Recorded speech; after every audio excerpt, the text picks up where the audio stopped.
Sebagai manusia yang beradab, beretika, begitu teman saya tersakiti, saya juga berasa sakit. Begitu teman saya sedih, saya pasti sedih.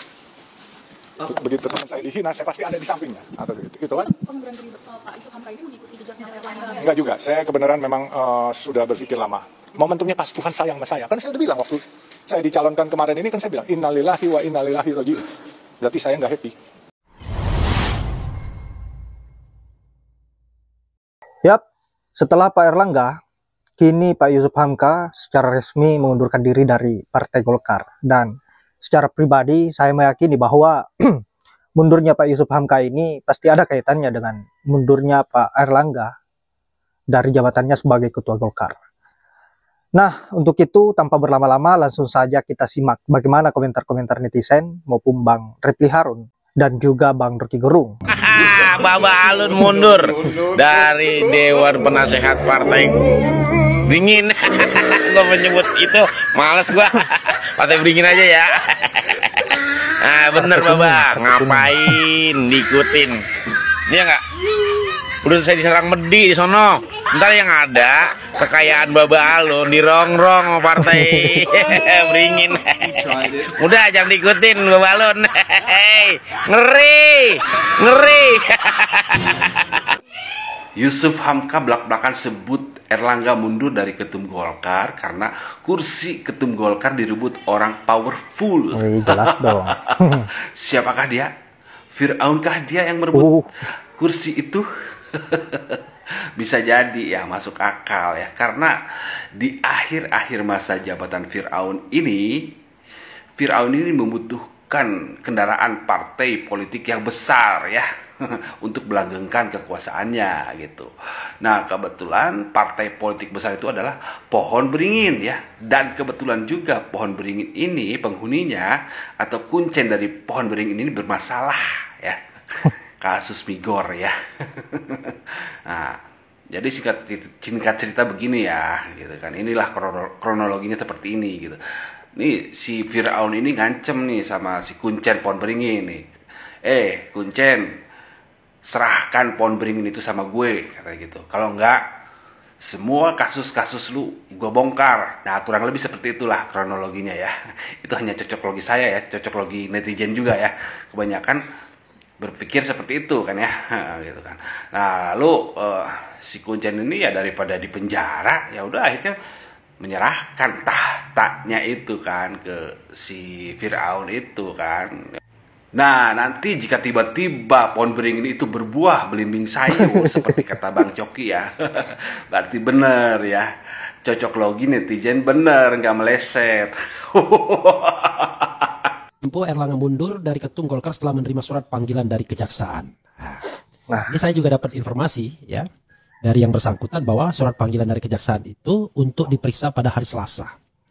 Pada hari Selasa, dan itu dia perkirakan kasus apa sawit atau apa, gitu ya. Kemudian apalagi Golkar Cawagup Ridwan Kamil oke. Yusuf Hamka saya takut terzalimi seperti Erlangga. Politik itu ternyata kasar dan keras. Luar biasa ya, Baba Alun ikut mundur menyatakan kesetiaan. Kemudian Yusuf Hamka ragu keputusan Erlangga mundur dari Ketum Golkar atas keinginan pribadi. Ya, itu sumber sumber saya juga mengatakan demikian ya. Karena sebelumnya ketika Bahlil datang ke Yusuf Kalla, datang ke Abu Rizal Bakri, pokoknya senior-senior Golkar yang mengatakan minta restu dia menjadi ketua umum Partai Golkar atau ingin mempercepat Munas, mereka pada tidak setuju.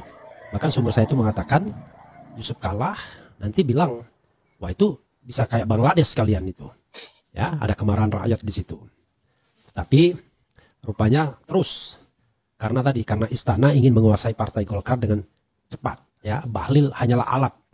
Nanti konon katanya Bahlil akan menjadi Menteri Pertambangan, SDM, Menteri SDM menggantikan Tasrif yang sekarang ini yang dianggap dekat dengan PDIP atau orangnya Megawati, dan kemudian nanti Bahlil akan mempercepat izin-izin tambang bagi NU, bagi Muhammadiyah dan lain sebagainya, dalam tanda kutip ya, itu semacam sogokan gitu ya.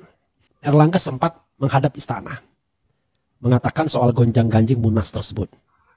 Istana ya mengatakan intinya ya mereka tidak punya agenda apa-apa, terus saja seperti semula bahwa Munas itu dilaksanakan bulan Desember, kan gitu.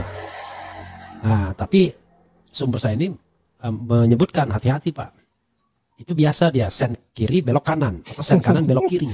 Kebiasaan. Jangan bilang nggak ada apa-apa, tapi ada apa-apanya. Ternyata betul.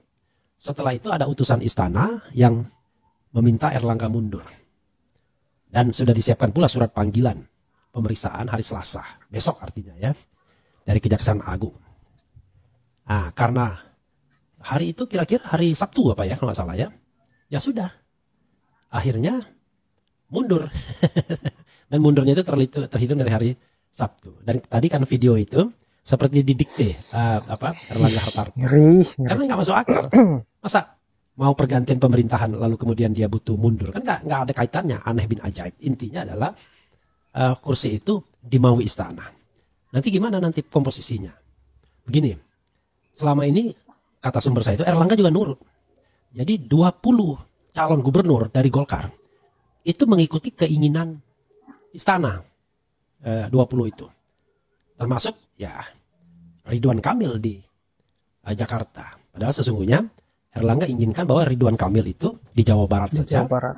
Karena itu dia kemudian untuk meredam Ridwan Kamil, maka digunakanlah skenario Kaisang Babah Alun. Ya, Kaisang Babah Alun. Tapi rupanya nggak mempan. Tetap Ridwan Kamil harus di Jakarta karena tujuannya adalah menjegal Anies Baswedan. Luar biasa kan? Dengan segala permainan ini tidak ada yang memberontak di Republik ini ya, hebat. Ya. Yang ya dari 2 bulan 3 bulan lalu kita mulai memperhatikan gejala keinginan Presiden Jokowi untuk melumpuhkan semua partai politik demi mengusung putranya itu. Setelah itu dia mulai berpikir bahwa kendati Gibran sudah ada dalam posisi yang sangat kuat, yaitu sebagai wakil presiden, tetapi kekuatan Gibran itu tidak cukup untuk mampu melindungi Jokowi di kemudian hari. Kira-kira begitu pikiran Pak Jokowi. Karena itu dia memerlukan satu strategi untuk memastikan bahwa semua peralatan politik bukan sekedar kedudukan Gibran, tapi semua peralatan politik di DPR harus dia kendalikan. Kan itu intinya tuh yang saya dan FNN bahas tiap hari sebetulnya. Jadi keinginan Jokowi untuk memaksimalkan genggamannya sekarang dia perlihatkan melalui pengambil alihan Partai Golkar. Jadi kalau kita anggap bahwa Jokowi cukup dengan taruh Gibran di tempatnya Pak Prabowo, dulu kita sebut itu bakal tidak cukup karena fungsi Gibran adalah wakil presiden, tidak punya kemampuan eksekusi apalagi di bawah Pak Prabowo itu. Jadi kelihatannya Jokowi menyadari sendiri bahwa Gibran itu bukan peralatan yang cukup untuk mengamankan dia sebagai setelah lengser. Nah itu kira-kira dasar material kenapa Jokowi akhirnya menganeksasi Golkar. Sempurnalah kemampuan kita untuk melihat bagaimana kekuasaan Jokowi itu di ujung masa berkuasanya masih ingin dapat kepastian bahwa dia tidak akan dipersoalkan setelah kekuasaannya berakhir nanti. Nah di situ fungsi dari Bahlil atau orang-orang sekitar Jokowi berupaya untuk memberi jaminan bahwa Pak Jokowi Anda akan aman kalau Golkar itu kami yang kendalikan. Apalagi kalau akhirnya dibuat semacam mekanisme dari antah berantah supaya Jokowi jadi semacam ketua umum bayangan di Golkar untuk mengendalikan Golkar di parlemen. Kan dia gagal untuk mengendalikan PDIP. Jadi kelihatannya itu dasar berpikir awal. Setelah PSI, berikutnya Golkar yang dibajak dinasti Jokowi. Pohon beringin ditebang tukang kayu, akhirnya pohon beringin tumbang seakar-akarnya. Hebat banget ya tukang kayu ini.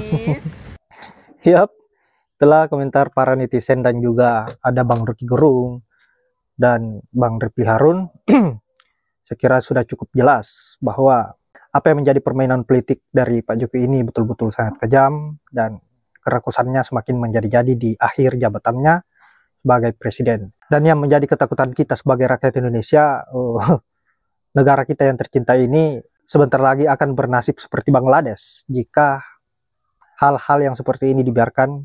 Karena kita tahu sendiri, kita menyadari sendiri bahwa Pak Jokowi dan keluarganya tidak pernah merasa bersalah dengan apa yang dia lakukan selama ini, dengan menuruti kehausannya terhadap kekuasaan dan mengobrak-abrik demokrasi demi mengokohkan kekuasaan itu. Baiklah sahabat-sahabat, saya kira hanya itu, saya tidak panjang lebar dan terima kasih sudah menyempatkan diri untuk menonton.